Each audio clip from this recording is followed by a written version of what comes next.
what anchored you mentally and spiritually during those 15 years that you were wrongfully incarcerated?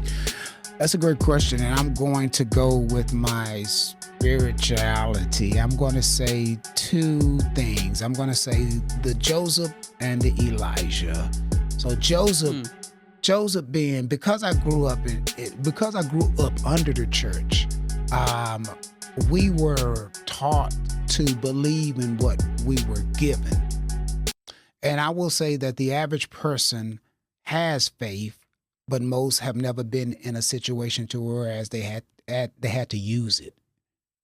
And it costs to use faith. And I say that because I grew up knowing about the story of Joseph, who was wrongfully arrested, spent 12 years in prison, and everything that he did was beneficial for the people when he came out of prison. And so if I'm growing up understanding and believing this instrument as being a spiritual guide, now I'm experiencing something that truly happened in history that I believe happened. Mm-hmm.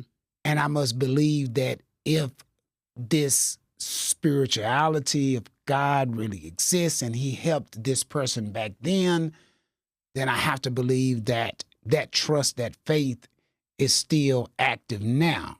And so that's the first thing I will say. That was an anchor. And I will say the other thing, the reason why I say Elijah is because Elijah was a prophet that gets into it and he runs and hides in the mountain. And he's being tapped on the shoulder because he gets into this woe is me spirit, feeling like he's the only one doing this fight. And for me to meet people like Ben Spencer, Ricky Wyatt, Christopher Scott, Andre Courage, Johnny Pinchback, Victor Thomas, all of these men are innocent in prison.